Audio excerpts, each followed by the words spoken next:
get started. Excellent, thank you.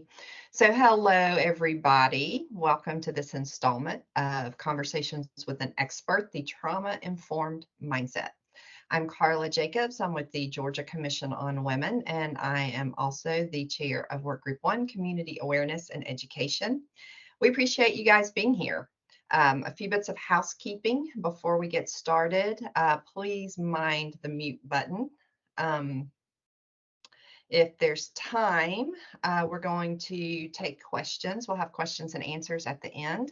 So save those questions to the end, and then you can pop them in the chat when the time comes, and we will have our Q&A session. This meeting is being recorded, and it will be available on the CJCC's YouTube site under the Conversations with an Expert playlist. So you can find that there. You can also find past Conversations with an Expert on that playlist as well. Before we get started, I want to remind you that we're going to be talking about some heavy and sensitive topics today. So please feel free to step away, take some time for a self-care break. We will be posting our contact information at the end of the presentation. So if you need additional help with resources, you'll be able to contact us there. So let's get started, shall we? I want to introduce our speaker, and I'm very excited to have him with us today. Dr. Stan Sanu is an assistant professor of internal medicine and pediatrics at the Emory University School of Medicine in Atlanta, Georgia. His expertise and research interests include prevention of adverse childhood experiences, trauma-informed care education, and promotion of relational health and resilience in pediatric primary care. In addition to supervising internal medicine residents in the primary care center at Grady Memorial Hospital, Dr. Sanu provides direct care for children and adolescents as the primary care center at Hugh Spalding Children's Hospital. Additionally, he serves as the medical director for child advocacy for Children's Healthcare of Atlanta. In this role, he provides programmatic support for Strong for Life, a children's program dedicated to the promotion of health, safety, and resilience among families, and Health Law Partnership, an interdisciplinary medical legal partnership between Children's, Georgia State University, and Atlanta Legal Aid. Dr. Sanu obtained his medical degree at the Medical College of Georgia and completed his residency in combined internal medicine and pediatrics at Rush University Medical Center in Chicago, Illinois. He completed a fellowship at the Cook County Preventive Medicine and Public Health Program and also obtained a master's in public health at Northwestern University. Dr. Sanu, welcome to the program, and feel free to take it away.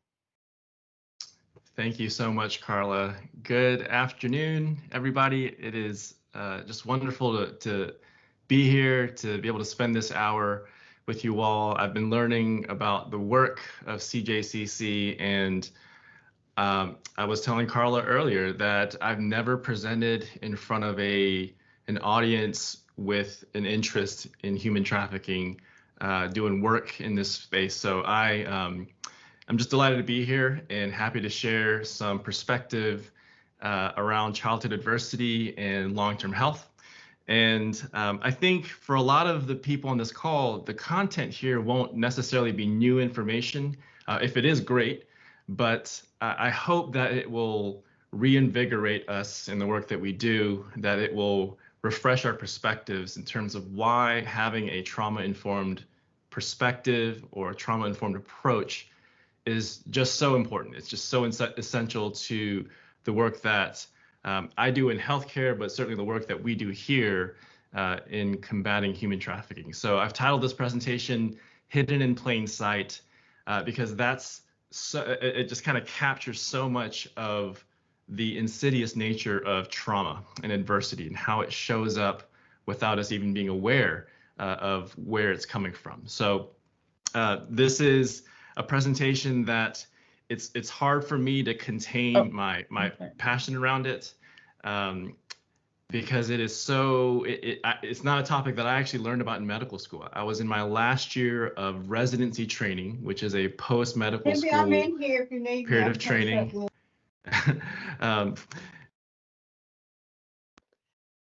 Hey, y'all remember to hit those mute buttons. Whoop, Dr. Sanu, you are on mute now.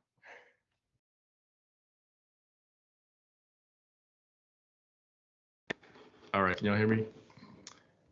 Hey, no Yes. worries though. If anybody has a question, feel free to jump in. But it's not a topic that I learned about in medical school, and I was in my last year of residency training when I first heard about it, and I have to say my jaw was just on the ground because of how foundational to our well-being this topic is. So, without further ado, let me jump in. What I'd like to talk about in this time, and I'm going to aim to wrap up around 12:50. I want to talk about three main things. First, just to remind ourselves, give us a refresher on what is the nature of this problem, and how does understanding the problem inform our response to people who might be involved in human trafficking, especially survivors. Secondly, we'll talk about what I call the perspective shift of how understanding adversity and how it shows up in children especially can lead us to think differently about how we understand behavior, especially when it's disruptive or problematic. And then third, we'll talk about what we can do as a minimum baseline approach, that being trauma-informed care. I know, as I said before, many of us on this call have probably heard about trauma-informed care, but my aim for us today is to, again, refresh our perspectives and help us to just remind ourselves why it matters. Not that it matters, but why, because that will give us energy and will reinvigorate us as we go forward. As I mentioned before, this is not a topic that I heard about until late in my medical training, and it has profoundly shaped, reformed, or helped me to rethink my approach to patient care. And not only that, this is a topic that has actually done a lot for me personally in my own personal relationships with my family, my parents, my children, my spouse, even how I show up with my friends and colleagues. And so I just say that to encourage all of us today. Please, as I give this presentation, please think less about what should I do and more about how should I be. And I think if you take that lens of, this presentation is more about being instead of thinking about what can I add to my checklist or repertoire of things to do, I will say more change, more benefit can come out of it if we have that lens. Some years ago, a pediatrician and CEO of a large foundation in California, Dr. Robert Ross, he was quoted as saying that of all the really important public health issues that cross his desk, that childhood adversity is the #1 public health issue that is a crisis. And not only that, it is hidden in plain sight. And this is what inspired the title of my talk. And I think his quote really captures something really important about the nature of trauma. And it's that it's a lot more common than we probably realize. But not only that, the way it operates is in this kind of invisible way, or in a less obvious way, unless we're attuned to what's happening.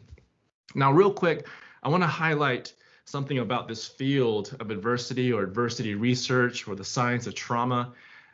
This is a field that is inherently interdisciplinary. What I mean by that is it's not just owned by public health or psychology or child development. There have been many different academic disciplines that over the last 30 to 40 years have made some really valuable contributions to our understanding of how adversity and trauma affect our health. And the neat thing about all of these fields is that they've independently found or done research and have found consistent results that kind of weave together into a coherent narrative. And I put this up here front, kind of in the front of my presentation, just to highlight the fact that what we've learned about trauma and how it affects our health is not going anywhere. Y'all, this is not a fad. This is not a flavor of the month.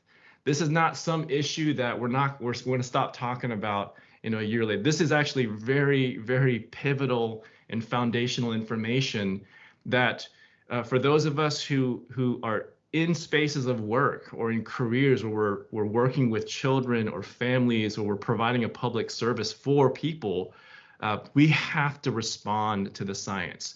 It's not going anywhere. And again, just that fact alone gives me a lot of energy when I talk about this. I want to start off with a case that is a sort of collection of teenagers that I've seen in recent years. I will say that I've never met a child who has expressed that they were involved in human trafficking or sex trafficking, but I've certainly had many encounters where I've suspected it. And so I've kind of created a consensus case, if you will, that kind of highlights some of the things that I might see in my general pediatrics practice at Hugh Spalding. So I've called this patient Ava, and she's 12 years old. She's here for a checkup with her mom. She used to be a straight A student and loved swimming, was a competitive swimmer, but over the past 4 years has struggled academically and gotten into fights at school. She's been suspended a couple times. And this is a change in her behavior. Again, she was a straight A student up until about 2nd grade. Lately, she's been more withdrawn from her mother. She's had a lot of mood swings. She's always on her phone, social media. She's even been caught staying out late past curfew. Her mom's chief concern to me is, I think she has ADHD. Can we give her a medicine for that? But the mom also suspects that Ava recently started dating an older teenager or a guy in his 20s. She's not sure because Ava right now isn't talking to her mom about those things. Now, I want to step back and tell you a story that you might have heard before if you've heard a talk on trauma, but for me, this is a foundational anecdote of why this topic is so paradigm shifting for us. So I call this story Smoke or Fire. If you come back with me to the mid-1980s, around the time when I was born, I am a millennial, an older millennial these days. I'm 40, in case, I know I don't look 40, but your boy is 40. Just had a birthday this past month. Anyway, and we're in San Diego, California. And at the time, there was a physician named Vince Felitti. He was working at Kaiser Permanente in San Diego, and he was in charge of overseeing this weight loss program, this clinic to help people, men and women, lose weight. The thing about this program, it was that it was quite aggressive, and it involved people taking this supplement, like a Slim Fast-like supplement, that was between 1,200 and 1,500 calories a day. They would have periods of intermittent fasting, counseling, group exercise. The point is, this program, if people stayed in it, worked very well. It was very, very effective in helping people lose weight. But in its first 5 years, despite its success, what Felitti realized was that people were dropping out. And what boggled his mind was that most of the people who dropped out were actually achieving success. Like they were actually at their goal weight or were losing weight. So why would people leave a program if it was actually delivering on its deliverables, what it was trying to accomplish? So being the very curious person that he still is today, he decided to interview as many of these ex-participants as he could. He got to about 285 people. But it was through this one woman's story, one interview, that he stumbled upon something completely unexpected. Again, like me, something he did not learn about in medical school. And the story is, when this woman came into the program, she was over 400 pounds, and through the program in about 18 months got down to about 130. When she hit this weight, she disappeared. And 6 to 8 weeks later, she comes back having regained almost 40 pounds. And when he asked her, hey, what happened? Like, why did you suddenly leave the program? She shared that when she was around this weight of 132, 135 at work one day, an older gentleman, a coworker, had made a sexual proposition to her, had hit on her. And this unexpected solicitation triggered for this woman these deeply buried memories of her own relatives in the family between the ages of 8 and 12, or when she was 8 and 12, these older relatives repeatedly sexually abusing her in childhood. And it was around this age during this period of abuse that she began this pattern of binge eating. And so for this woman, eating and gaining weight as a consequence of binge eating was actually a way of protecting herself and going unnoticed from other potential predators. Dr. Felitti had never heard anybody talk about binge eating or unhealthy dieting in this way before, as it was like a protective purpose. And so he went back to his team and he said, we need to ask everybody about what their childhoods were like, because it could be a reason. I love it. It could be a reason for why someone decided to leave the program or decided to stay in the program. And what they found in this study was that actually most people who left the program had been a victim of some type of abuse in childhood, but especially sexual abuse. And they went on to find that almost 60% of the people that had quit the program had similar histories of abuse. So the key lesson for Dr. Felitti and his team, what the sort of paradigm shifting lesson they gleaned from this study, was that what we often see as the problem in healthcare, but I would say also in social services, in law enforcement, in our schools, what we often perceive to be the problem in people might in fact be their own effort to find a solution or to a different problem, or that behavior might actually represent a signal. So what this is saying is that the behavior itself cannot just be understood or taken at face value. That oftentimes, and more often than not, according to this study, there's some underlying reason that the outside behavior is trying to address or solve. One quote that came from this study from Dr. Felitti was, and I think this is a good summary of what this concept is about, is obesity, though an obvious physical sign, was not the core problem to be treated. My question for us today is smoke or fire? What are we trying to address here? And what are we responding to when we're interacting with our clients, our survivors? Are we understanding their behavior as smoke or fire? And I would say that for those of us here on this call, most of us want to be treating fires and not just addressing or waving around smoke. So this is why the Adverse Childhood Experiences study was so pivotal. That was what I just shared, was sort of the origin story of the Adverse Childhood Experiences, or ACE study, as I'll call it. All right, so we were talking about the ACE study and why it was so important and what it means for us today. In the mid-90s, when this study was done, at the time, the predominant sort of sentiment about adversity was, at least in the public, we really didn't think that adversity or trauma was common for the everyday person. We sort of suspected that adversity was a thing that people coming home from war, the Gulf War or Vietnam War in the United States, or adjudicated victims of child maltreatment or intimate partner violence were involved with. So adversity wasn't something that in general in the public, people thought that was a common thing. But the ACE study really shattered that myth. It showed us that no, in fact, adversity is more common than not. And that's a really important fact that we have to acknowledge and remember, because again, part of the dynamic around trauma is that we keep it hidden. We're really good at hiding it.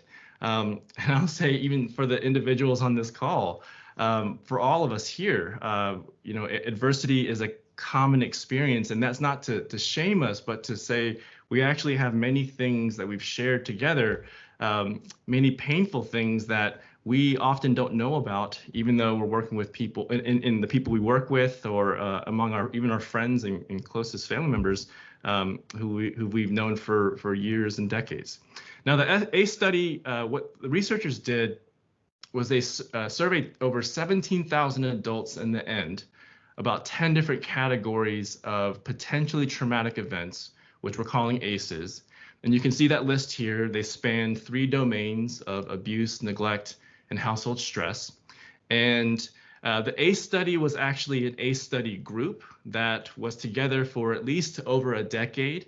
They're still collecting data on ACEs today among participants still enrolled at Kaiser, but the ACE study series, which lasted again about a decade, resulted in the publication of between 80 to 90 papers. And so I want to sort of condense our findings to 3 main points here. The first one, and this one is actually a stunning finding if you can sit back and think about it, is that adversity was more common than not. And if a person had 1 ACE, they were about 90% likely to have a second ACE or more. If they had 2 ACEs, they were about 50 to 60% likely to have 3 ACEs or more. So it was more common that if 1 ACE was there, that more ACEs were there. It was less common that a person would just have 1 ACE and that's it.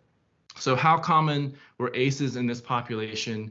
When they just counted up the number of adversities people had, 2 out of every 3rd person had 1. Only 36% had 0. 12.5% or 1 in 8 people had 4 or more ACEs, which is a very high burden. Let's skip through that for now. When we compare national ACE data to Georgia, it's actually quite similar. And so in recent years, in 2016, 2018, Georgia, through with the help of the CDC, did its own ACE prevalence module. And we can see that about 40% of Georgians have reported no ACEs, but 60% had at least 1 or more. And you can see here that 18% were reporting to have 4 or more, a very high burden. So that's the first fact that we have to keep in mind. Trauma is common, or potentially traumatic events are common. The second thing they found, and this is what just had my jaw on the ground when I first heard about the study, was they found this repeated association, this dose-dependent relationship between the number of ACEs a person had and their risk for a wide array of undesired outcomes. And so what I mean by that is the more ACEs a person had, the higher risk they would be for health risk behaviors and mental health problems. So health risk behaviors means smoking cigarettes, heavy drinking, IV drug use, high-risk sexual behavior, early initiation of smoking, earlier initiation of drinking. It includes mental health problems like depression, anxiety, PTSD, a history of suicidality, bipolar disease. And then they found this, again, dose-dependent relationship between ACEs and chronic disease, things like ischemic heart disease and stroke in adults, COPD, emphysema, liver disease, non-skin types of cancer, diabetes, autoimmune disease, and chronic fatigue, chronic pain syndromes as well. Then they found, sort of pivoting a little bit to more socially relevant outcomes, that ACEs increase the risk of having job challenges in the present day. So unemployment, financial strain, or not having enough money to buy food and drink at the end of the month. And then what we've known for a long time is that ACEs disrupt our ability to perform higher level intellectual cognitive functions like learning and studying in school. And so there's a lot of data, a lot of research that has shown this relationship, found this relationship between ACEs and all kinds of problems in the school years, not just academic problems, but behavior, delinquency, suspensions, expulsions, etc. This is a table. I'm not wanting you to read every line. I just want to give you a sense of the breadth of outcomes that have been found to be related to ACEs. So we're not just talking about one risk factor to one disease. We're talking about a set of risk factors that map to many different conditions, some of the most common things that we see in healthcare. I'm a pediatrician, but I'm also an adult internal medicine doc. So I'm seeing all of these conditions all the time. And I will say, even though we think about many of these conditions in terms of what are the risk factors that lead to these conditions, oftentimes in healthcare, we're really only thinking about the most proximal risk factors. We're not thinking about what was this person's experience like growing up in childhood? What was it like for them as a teenager? Who was around them? What was their social ecology like? And those are important questions to ask. We see the same sort of long list of outcomes in pediatrics as well. Now, many studies have been done in pediatrics, and I just wanted to highlight this one, that one study found that for those young children, toddlers, and even infants who've been exposed to a very high burden of adversity, that almost 100% of them will have some type of developmental delay. Gross motor, social language, fine motor, sensory processing. I mean, you name it. There's all sorts of developmental delays are represented in this study. We also know through the school years that ACEs increase the risk of academic risk. So for elementary school students here, for those who've had 4 ACEs or more, they were 3 times more likely to have academic failure, almost 5 times more likely to have attendance problems, and almost 7 times more likely to have some kind of behavioral problem. And this is not because these students were trying to not study or trying to not go to school or trying to disrupt the class or even disrupt Microsoft team meetings like this, right? There's things that have happened to these students such that dysregulation is really easy. It's easy to slip into moments of dysregulation without awareness. One study from Nadine Burke-Harris's group, one of the leaders in this field, found that children with 3 or 4 ACEs or more were 33 times, at least 33 times more likely to have some kind of learning or behavioral problem compared to children in the same school with no ACEs. Now, we know that adversity for a child, especially our most at-risk or vulnerable children in Metro Atlanta or across the entire state, right? We know that adversity for them is not just things that happen in the home or in the family. Adversity can be encountered at many different levels in our society. And I like to use this illustration. We call this the tree of ACEs to make this point. So if you can imagine with me, the leaves and branches of this tree represent the conventional ACEs that we just talked about. The abuse, different kinds of neglect, different kinds of household stress. So as a tree grows, it's growing out of a network of roots that provide the foundation for that tree. And we refer to the roots as adverse community environments. These are things like violence in the community, poverty, discrimination, racism, unaffordable housing. I mean, in and of themselves, they are linked with poor health outcomes. But as they relate to the leaves and branches, they're thought to provide this sort of contextual pressure out of which the ACEs that occur in the home, the leaves and the branches, occur at higher frequency or higher severity, or most commonly in my world, in the absence of a helpful resource. And so the example that I love to share here is, when I have a parent in clinic who has postpartum depression, but they live in the wrong county, or they live in a rural area where there's not a whole lot of mental health resources available, or they live in an impoverished community where there's no access to mental health. Suddenly, the menu of options I have to connect them, or the potential for them to get better, is undercut just because of their financial situation or just because of where they live geographically in this state. Now, this illustration goes one step further. As a tree is growing, those roots are pulling in, they're drawing in minerals and nutrients from the surrounding soil. And so what's in the soil is in many ways informative of the tree's overall trajectory. And so we refer to the soil as adverse collective historical events. These are events in recent history that we know have conferred an intergenerational impact. And this is not some, loosely based, unfounded theory. The scientific field of epigenetics has revealed some stunning findings to suggest very compellingly that the effects of trauma can actually be inherited across generations. I wanted to highlight some research that's sort of specific to our group here, or the topic, the context for this topic today, and that's this relationship between human trafficking and ACEs. There's one study I found that was published in the American Journal of Public Health that took a population of juveniles who were involved in the juvenile justice system in Florida. And so let me just sort of paint the picture here. In the blue in this graph are patients or participants from the original ACE study. And as I mentioned here, about 33% had 0, whereas 12.5% had 4 or more. What you can see in the orange are the distribution of ACEs among those juvenile offenders. And what do you notice? They're almost mirror images of each other, where only 3% or less of these juvenile offenders had no ACEs, whereas almost 50% had 4 or more. And so the picture we're painting here is that the burden of risk and the burden of exposure to adversity is significantly higher in those children and youth involved in the juvenile justice system. So let's go to the data.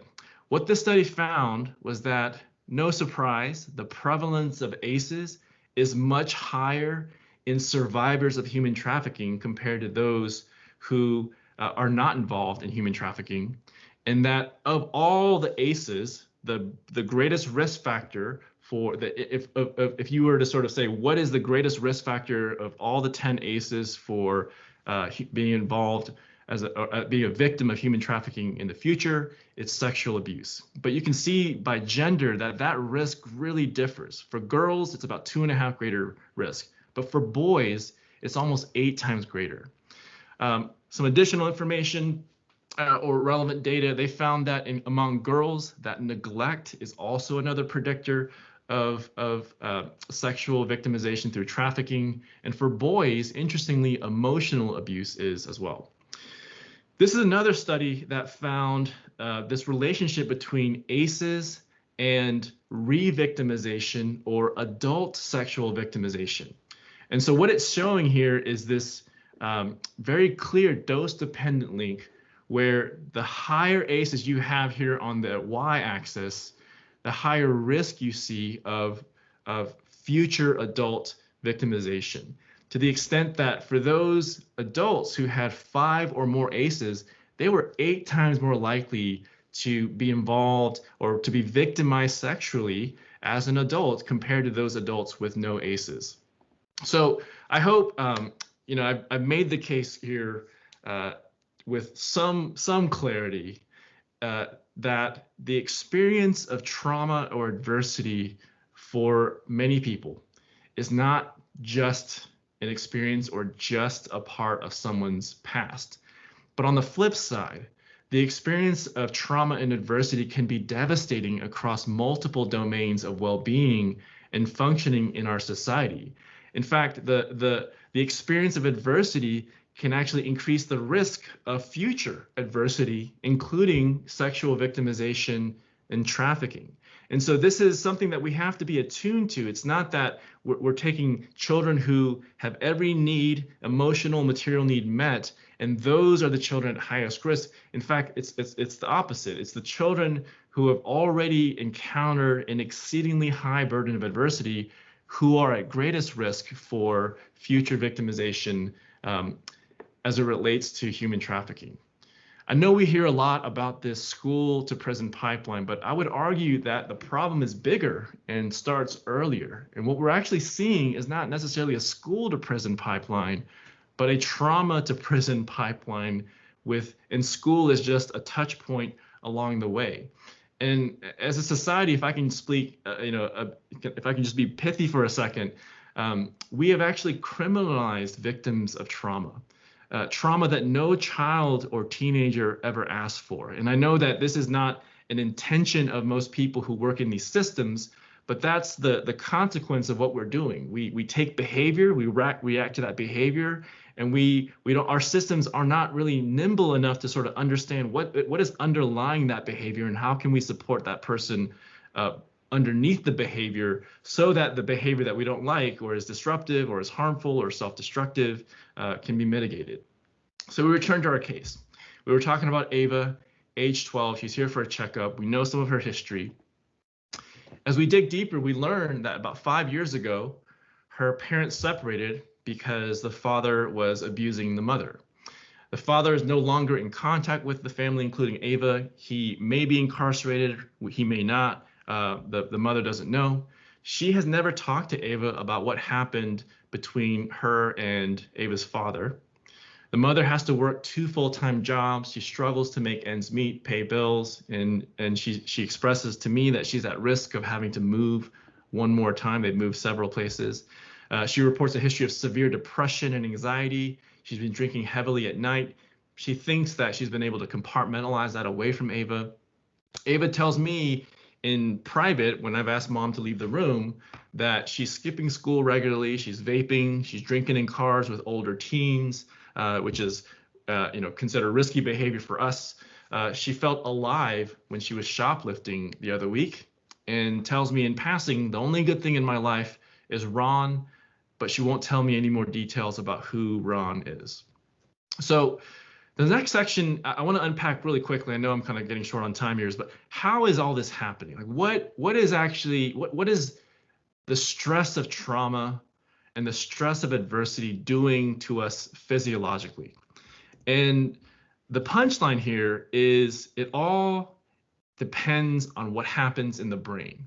There's something about unmitigated stress or adversity that we encounter without support that is detrimental to healthy brain development.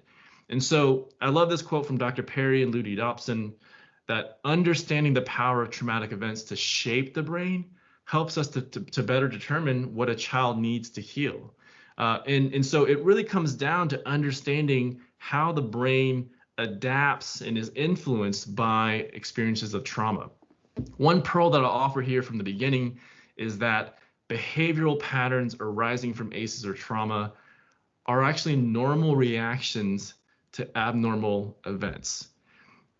And some of these behavioral patterns that I'm referring to are the most distressing or problematic or self-destructive. And what I'm saying here is that oftentimes what we're seeing in these disruptive behaviors is not an example of someone's value system or how they think it's appropriate to behave, but what we're actually seeing are survival responses, survival adaptations that are intended to get that person to a sense of safety, not to broadcast their values and personality in a neutral state. So how is that? Why do we know this to be true? Well, if we can understand a little bit more about our stress response system, stress is it can be informative. So stress is a universal experience for humans and all mammals. If we were all hunter-gatherers and we saw this grizzly bear in the woods, immediately our stress response system would activate and we would have to get to safety. When our stress response system activates from our brainstem, from the limbic system in our brain, it activates these other systems that help get us to safety.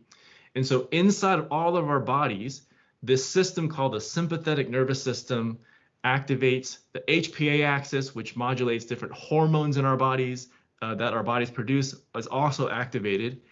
And you see these various end organ effects as a result of activation of the stress response system. So our heart rate goes up, our blood pressure goes up.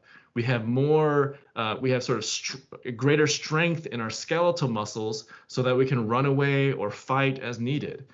We have blood shunted away from our digestive system because when you're fearing for your life, trying to survive a threat, that's not the time to have, a bowel movement or urinate. In all of our bodies, these activities happen. But what you might see in your neighbor can vary quite widely. So some people might try to fight the bear. Some people might try to run away from the bear. Others, if they realize they can't fight or win or run away and survive, might stay put. And what happens, what's happened in modern day is that we now have social contexts or environments in which a person's stress response system can't ever actually turn off. Our stress response system is really good at handling acute, discrete threats. You see a bear in the woods, you either fight, flight, flee, or run, or stay put and freeze. And if you survive the threat, then your stress response system can sort of calm down, return to a baseline homeostasis sort of state, and we can return to a resting, we call parasympathetic state. But our stress response systems, our brains, were not well designed to handle a stressor that never ends. And there's something about that kind of a pattern that if it occurs during critical periods of development for a child is very disruptive to brain development. And so initially where we would see these behaviors of hypervigilance, avoidance, and dissociation as fear responses, over time, these behaviors can actually become embedded as predictable behaviors in response to any kind of feeling of unsafety or threat or fear. And so the hypervigilant response, if that worked for a child, can sort of become embedded as rage or inability in school. So if that child who, for that child, and if hypervigilance worked to successfully survive a threat in the past, at school, if he walked past another student who gave him a funny look, he might easily slip into a moment of rage and irritability because it's what's worked for him in the past in response to threat. And the same thing goes for avoidance and dissociation. But there's one more type of stress response that is actually quite common in children, and I would say quite common in survivors of sexual trauma. And it could be common, I don't know, but it could be a common response in victims or survivors of human trafficking, and that's the fawn response. And so this is when accommodating, when acquiescing to the predator or the threat can actually help that child or individual survive. And if that behavior, if that stress response, the accommodating response worked for that child, the brain will remember that.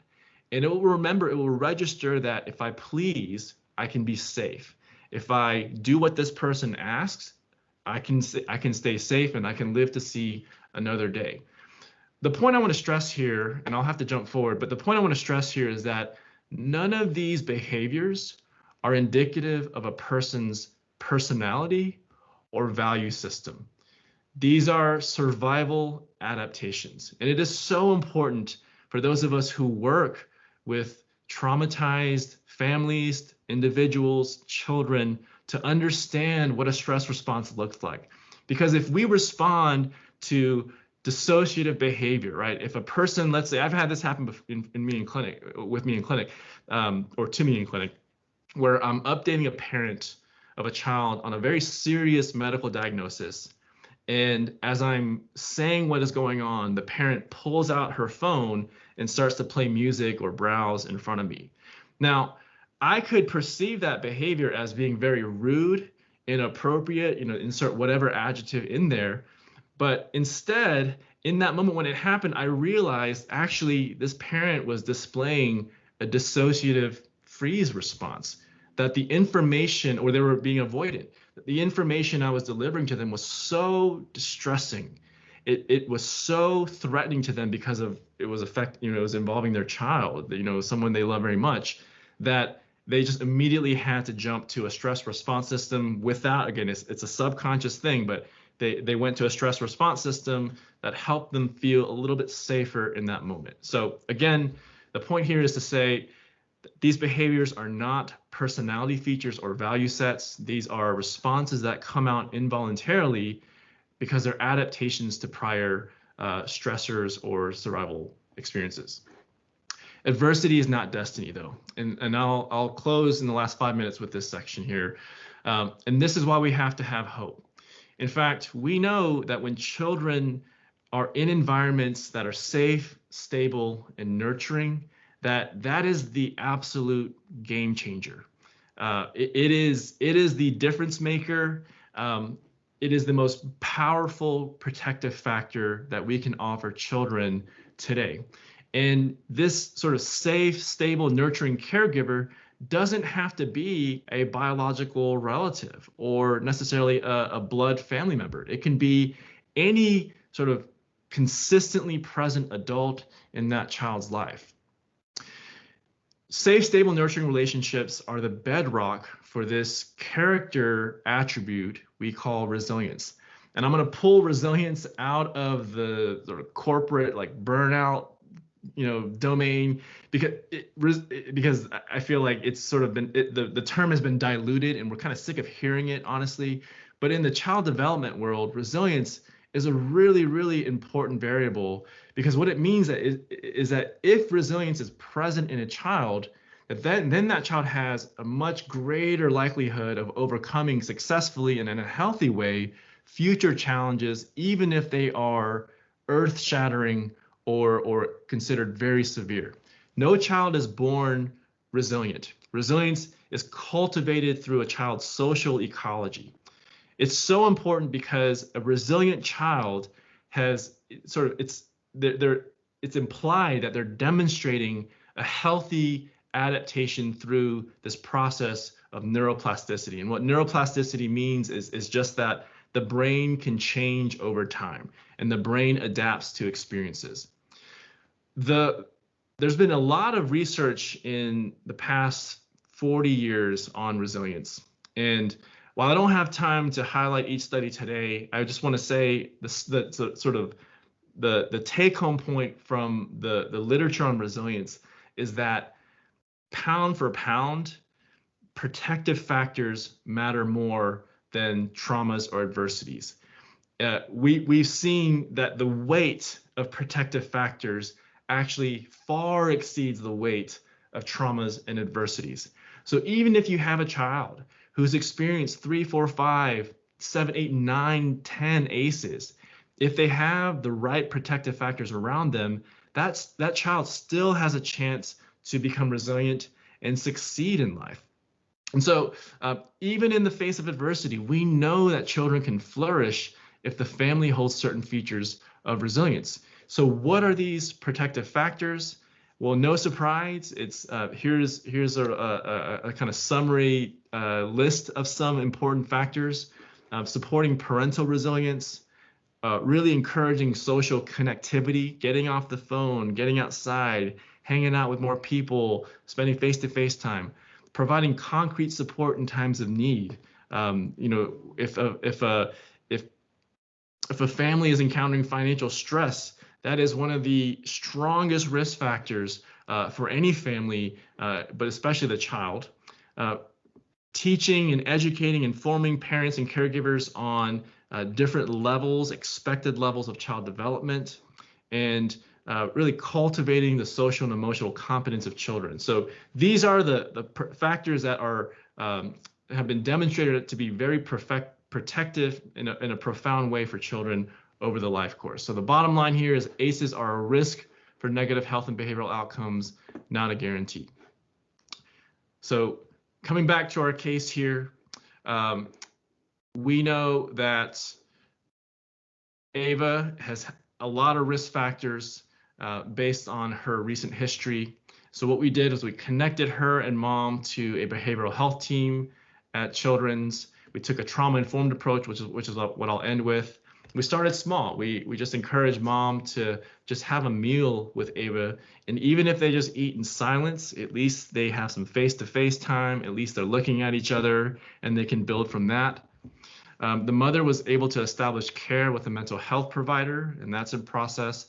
The school was informed with a handle with care message, which I think is one of the lowest hanging fruit interventions that is trauma informed, that can be really executed by law enforcement or the justice system.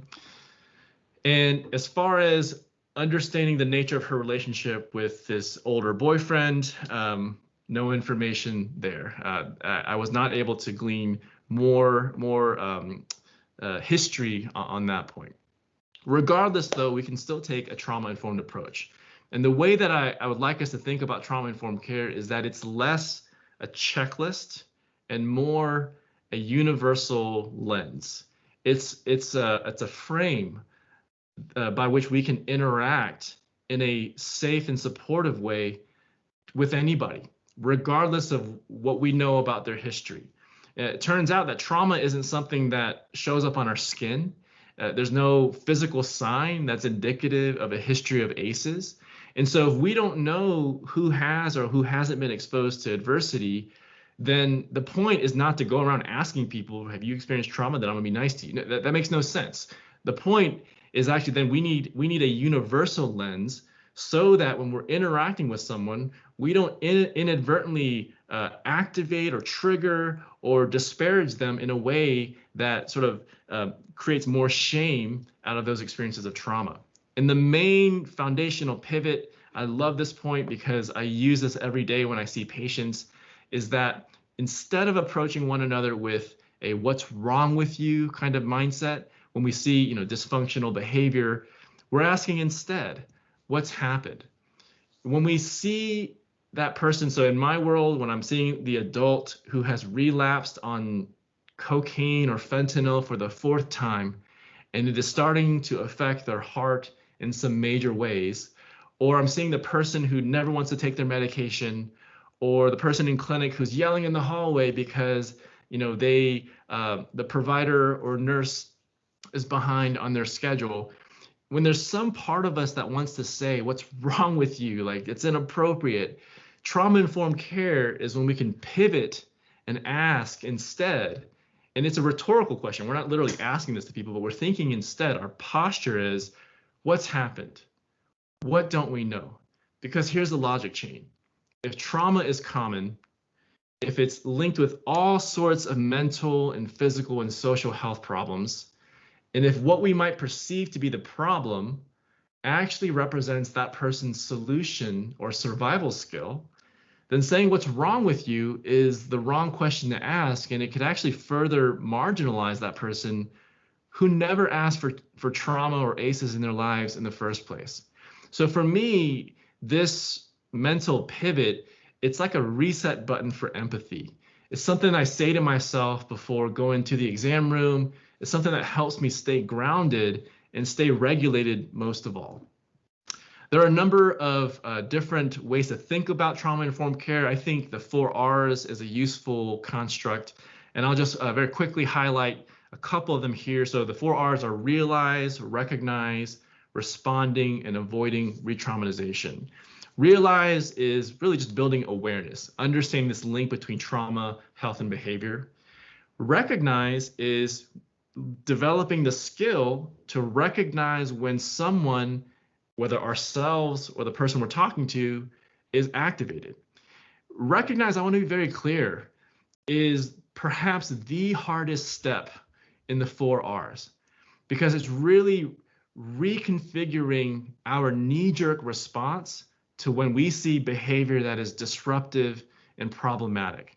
And between recognize and respond is the space we call the pause. And I love this quote from Dr. Frankl. He's the author of one of the best books I've ever read in my life, Man's Search for Meaning. And please read that book if you haven't. It is a game changer. But in that book, there's a quote, and he says, between stimulus and response, there is a space. In that space is our power to choose our response, and in our response lies our growth and freedom. So you have a teenager who is 12 years old, who is failing academically, who has behavioral problems. The conventional approach that I was taught is to educate that teenager on all the different risk factors and all the future risks that teenager is in jeopardy of experiencing. If you don't change course now, Ava, you're not going to go to college. If you don't change course now, Ava, your mom is going to kick you out of the home. Or do you want to be pregnant? We use all these rationalized sort of future risk levers to try to get a teenager to change. But that approach fails a lot. Why? Because it fails to understand what is happening underneath all that behavior for that teenager. And so this is why this slide, what it's saying is so key, because we all see the same behaviors, but we don't all understand the behaviors in the same way. If instead I take the approach of, Ava, you're going through all these things, I don't think that this is what you want right now. And taking that approach of not what's wrong with you, what do you need to fix, but what do I need to understand about your life so I see what you're going through as best I can from your point of view. That approach, if we, regardless of whether the person we're talking to is a survivor or victim of human trafficking or sexual trauma, that approach will honestly be honoring to everybody, but it will help the person who has been exposed to sexual violence to feel a bit safer in your care, in that conversation with you.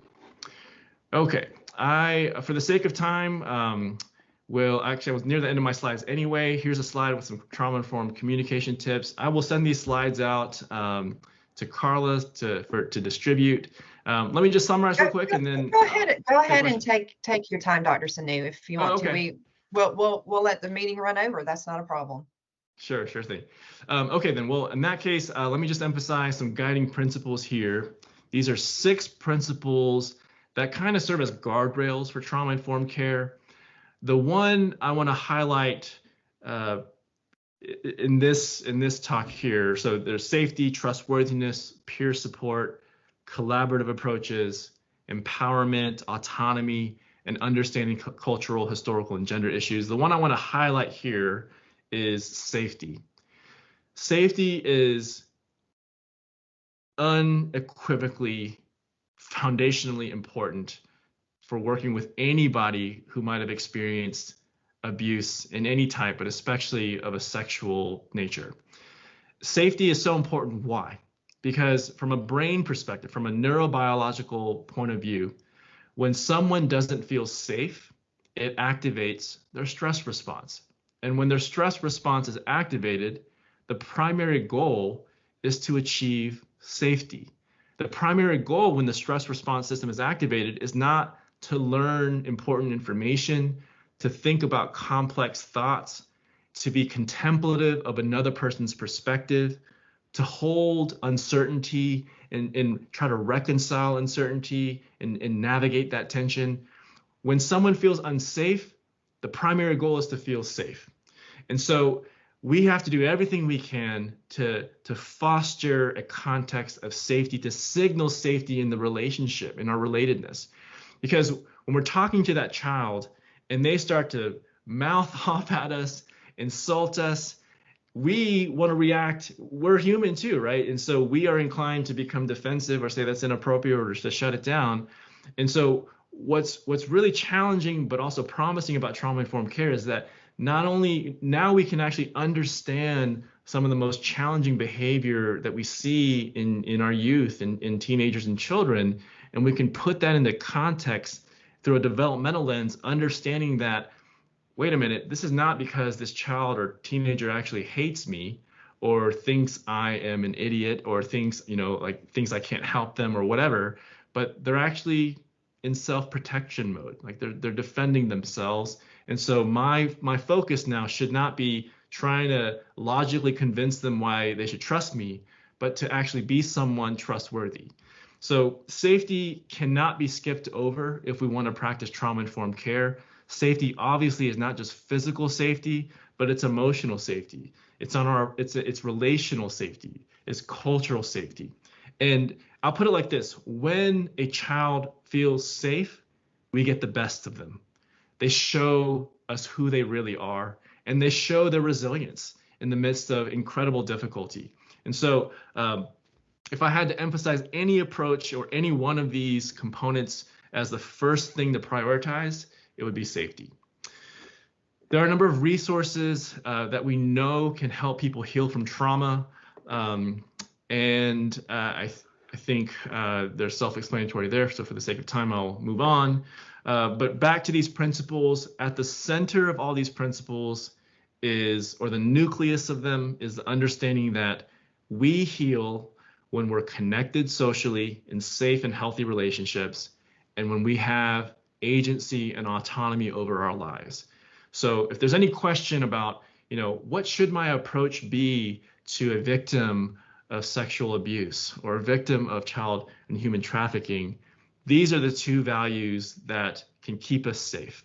That we want to make sure that we're supporting their efforts to connect with others, to be reunited with family they trust, and we're doing that in a way that's honoring and augmenting and supporting their person, their ability to make decisions, their humanity, their agency, their autonomy.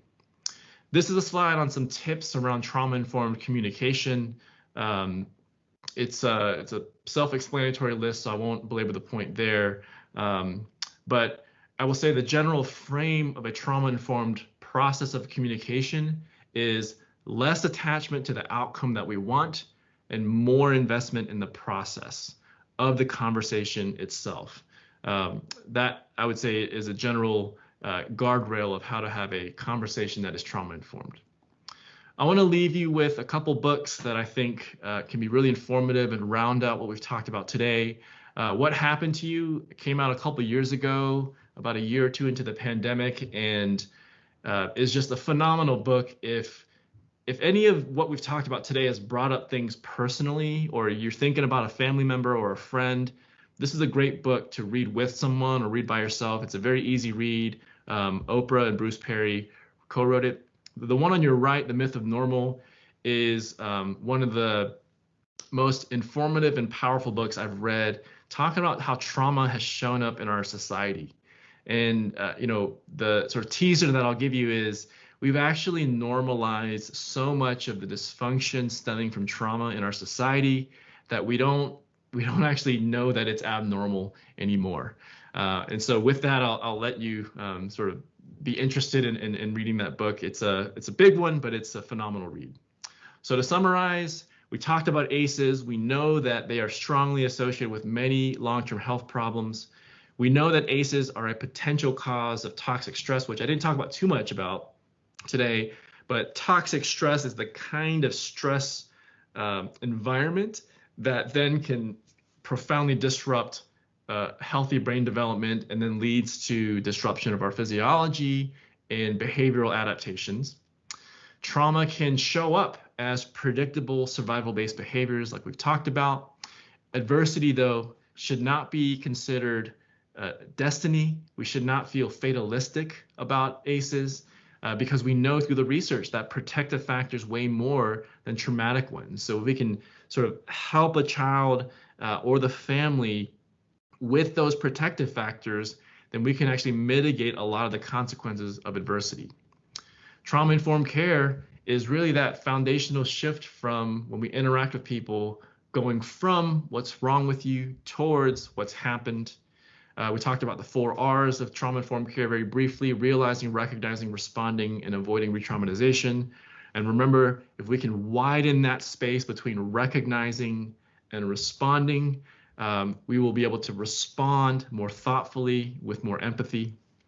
And as far as integrating some of these concepts that are trauma-informed, I would say before you talk with any client, whether they're a victim, survivor, parent, family member, we should ground ourselves with it's not what's wrong with you, it's what's happened. Check out that trauma-informed communication slide, prioritize safety, and lastly, again, kind of why I mentioned that book earlier, What Happened to You. A lot of the way we show up in our work can actually be informed by our own experiences that sometimes can manifest without awareness on our part. And so, like I said, if anything is sort of coming up or bubbling up for you, I would certainly encourage, please feel free to reach out to me, or I'm happy to connect you with more supports, or you may know someone in your network who has been involved in this and has resources to share. I'll close with one of my favorite quotes of all time, attributed to Frederick Douglass: "It's easier to build strong children than to repair broken men." And with that, thank you so much. This was a lot of fun. Thank you, Dr. Sanu. I appreciate you. Would you be able to take one question? Because we do have Sure, one yeah, question please. in the chat that I thought I would ask, because it's asking about resources. It says, I am involved in youth-focused ministries. I'm finding that while some leaders have spiritual maturity, they may not be trauma-informed adults. What would you do to begin to encourage ministry teams to become more trauma-informed? For example, trainings or books that consider faith-based ministry.